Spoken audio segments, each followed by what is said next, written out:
Welcome to Sunday Scaries Student Edition. My name is Dora, and I'm one of the mindfulness and meditation teachers here at Headspace. And today, I'm joined by a very special guest. Hi, Gael. Hi, Dora. Gael, so for the folks that are tuning in today that may not be hip to teenager therapy, can you tell us who you are, what you do, and what you have created? Of course. I'm Gael Aitor, and I'm the creator and one of the hosts on a podcast called Teenager Therapy. Teenager Therapy is a podcast all about helping young folks tackle mental health issues. Over the course of the next 6 Sundays, Gael and I will be unpacking all different topics that pertain to mental health and the struggles that teenagers and students face. This includes the mental, physical, social, spiritual, and work issues that can often overwhelm you any given week when you're young. And of course, at the end of our chat, I'll be guiding you through a guided meditation to help you approach the week from a more mindful space. I'm so excited to be making this series, and I think it's really cool that the first episode is dropping the day before World Mental Health Day. I feel like I'm constantly on a journey of self-discovery, and I've learned what I need in friendships, how I really open up to people. Sometimes maybe I do enjoy being alone a little bit more than other times, or sometimes I do want to be with friends. Yeah. So on this topic of loneliness, tell me, has there ever been a time where you were experiencing loneliness, or what are your thoughts about being alone? I remember my sophomore year of high school. At some point, I went from eating lunch with my friends in my friend group to just going out on my own.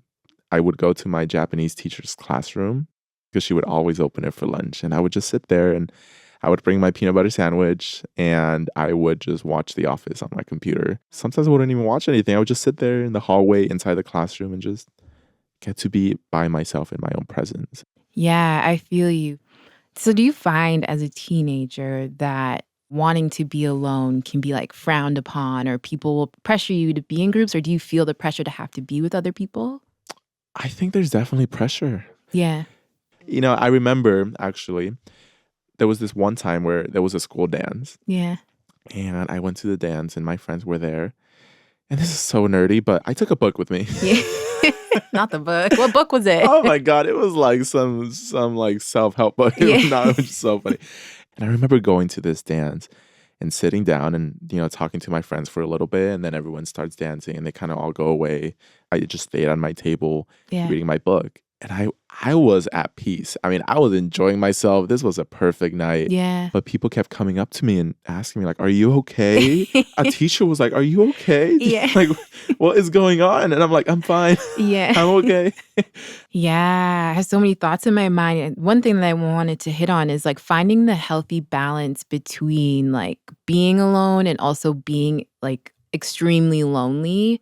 And I'm curious for you, like, how did you find that balance? For me, I noticed like when I would re-enter into social places, I would get a lot of social anxiety because I was like, am I really lonely or am I just afraid of social rejection? And I'm like, okay, maybe I need to get out of my house more because I'm like, I feel nervous being around people. And it's like I was yearning for connection, but I was also scared to be out there and to put myself out there and to be vulnerable. There's a comfort in being alone a lot of times. And if you go too long being lonely and alone, you find peace with yourself, which sounds good, but I feel like sometimes it could be detrimental because suddenly you find yourself a year out and you're like, where is everyone? Like now I am struggling and I need someone, but because I didn't push myself a little bit more to go out of my comfort zone and make new friends and new connections, I've noticed I don't have anyone around me anymore. And I think that's also a little bit scary. For me, like my antidote to trying to be more social was putting myself in really awkward situations where I was at parties or trying to be the bad girl and like do these things that I didn't want to do. And I think, again, maybe that was me trying to find the balance of like, how can I stay true to myself and honor this alone time that I'm needing and not put myself in those situations where I feel like I should be connecting with other people. And now I'm at this party and drinking when I really don't want to be doing this thing. Thinking about the Sunday Scaries, one thing that comes up for me personally is anticipating being surrounded by so many people, but not having enough alone time to recharge. What are some things you think help with this? I kind of did this when I was in high school as well, but like having like time in the morning to be by myself, whether that was like making coffee or making a tea and like kind of finding a sense of grounding before I would get on the bus and go to school was, it really helped me a lot to deal with that anxiousness of being around other people.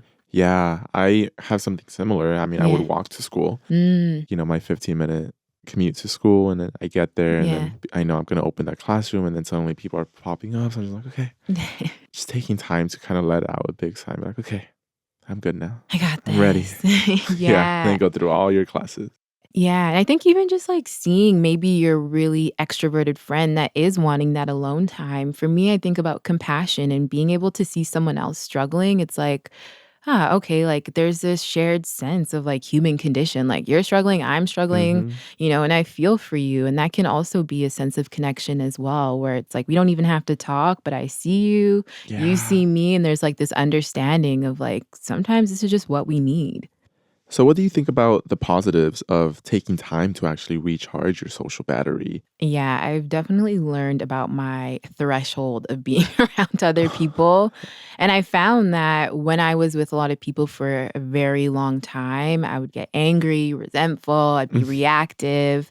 And so for me, being able to recharge my social battery allowed me to come home to myself and to show up as my authentic self when I was around other people. Another thing that comes to mind is being able to connect to your inner voice because Mm, I don't know about you, but I tend to take on other people's energy. So I mm. can take on different thoughts and opinions, and they may not be how I'm actually feeling or what I actually believe in. So, to be able to take that time to be by myself, be at home, journal, reflect, meditate, whatever it is, and then come back, it allowed me and it still allows me to stay out of situations that I really don't want to be in and also to stand up for myself. Yeah, Yeah. that's extremely important. Yeah. And I think, yeah, that's a good point. A lot of young people tend to not stand up for themselves out of the fear of being alone, Yeah. being lonely. How do you deal with that loneliness? Well, as meditation teacher, I'm like meditate. But seriously, like being able to cultivate that intimacy with your own mind and your own thoughts and actually just sit for 3 minutes and notice what's going on in your mind and body and to connect to that, I think helps you to be okay with being alone and therapy. So, seeing Yes. a therapist, having that unbiased opinion and having someone help you out because sometimes we can sit alone with our minds and then we start to really like fixate on the fact that we are feeling one way. Yeah. Well, I recently started going to therapy, and it's been incredibly helpful having someone ground me when my mind is getting out of control. So, great advice. Yeah. And if you can't sit down and meditate with your eyes closed, there's also the aspect of mindfulness where even just taking a moment to pause and placing a hand over your heart and just Mm. noticing what's going on is a form of mindfulness as well. So, on the topic of meditation, I wanted to just share that same practice with you. And for anyone that's listening, if you do find yourself alone and are just wanting to take that time for yourself, here's a practice that you can do literally anywhere. You may not be able to close your eyes when you're in a classroom or when you're on the bus, but use this practice whenever you feel that you need it the most. So, wherever you are, just take a moment if you'd like to close your eyes, if that is comfortable for you. Placing both feet on the ground. And let's just take a deep breath, breathing in through the nose and out through the mouth. And again, breathing in and breathing out. One last time, breathing in through the nose, filling the lungs and expanding the belly. And breathing out through the mouth, letting everything go. Just allowing your breath to return to its natural rhythm and natural pace. And we'll just begin to scan down through the body and just notice where we're holding on to any tension or tightness. So, just starting from the top of your head, working your way down to the soles of the feet.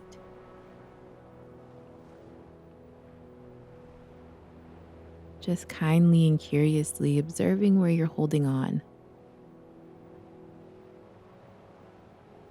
Noticing where you can begin to let go.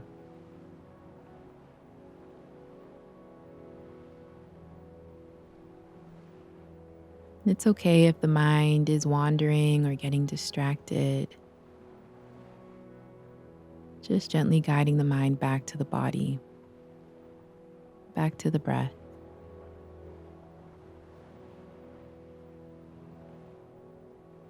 And then, if you'd like, If it feels comfortable for you, just placing a hand over your heart. Just connecting to your heart space here, feeling that rising and falling of your chest. And in this moment, just seeing yourself as you are. Letting go of any labels, any stories, any judgments. Just connecting to the human that is here listening.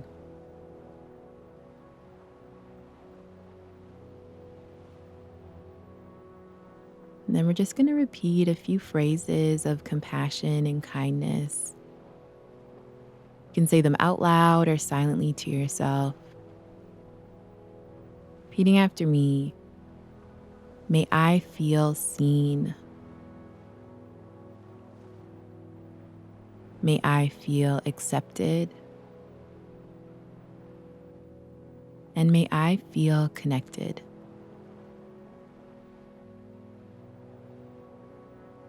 Just noticing how those words land in our bodies and minds.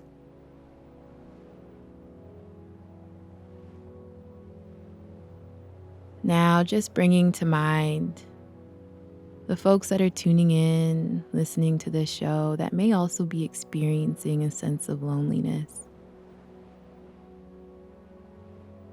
Creating this sense of connection. Again, repeating after me. May you feel seen. May you feel connected. And may you feel accepted. And to close, we'll just take a big breath, breathing in that sense of compassion for ourselves. And then breathing out that sense of compassion for everyone else. One more time, breathing in and breathing out. And then just resting both of your hands on your lap, feeling the feet on the floor. Inviting gentle movement back into your hands and your toes. And whenever you're ready, in your own time, slowly and gently opening the eyes. Just noticing how you're feeling, noticing what's present for you in this moment. Seeing if you can take this breath with you whenever you're feeling that sense of loneliness or isolation. Seeing if you can breathe in that sense of compassion for yourself and all others. Because as we shared, a lot of us can be experiencing loneliness, and it is a shared human condition. So as you breathe in, you're breathing in that compassion for yourself. And as you breathe out, you're sending it out to all others who may be experiencing this very same thing. How are you feeling, Gael? I feel so relaxed. Good. It was so helpful for me personally, getting to hear all the ways that you have dealt with this and really helping me figure out, what do I do with these feelings? And just like you said, that sometimes in the morning, taking time to recharge can be incredibly beneficial, just like your daily walk or maybe a small little 5-minute window when you're eating breakfast. Yeah. And I think, one of the biggest takeaways for me today is just understanding your mind and noticing what thoughts are coming up and seeing if you can shift your relationship to loneliness. As you shared, it is a practice of being alone, and that's a practice of self-care. And I think everyone benefits when I take that time for myself. I don't know about you, but it really is one of the ways that I can recharge my batteries. So yeah, thank you so much, Gael. Thank you. All right, y'all. Thank you so much for listening and tuning in with yourself today. Feel free to return to this episode and to this meditation anytime you experience the desire to be alone, but aren't quite sure what to do about it. We'll see you here next week when Gael and I will talk about a seemingly simple but very important topic: making and breaking self-care routines. If you're listening to today's episode and you also find yourself in a season of loneliness, I want to recommend a few courses and meditations that you can check out in the Headspace app. There's a self-compassion course written by yours truly, the Reframing Loneliness course, and there's also a meditation called Reflecting on Your Needs that can help you to connect to what it is that you are needing the most. Dora, thanks for having me. Of course, and to all of y'all that are listening, we'll see you right here next week.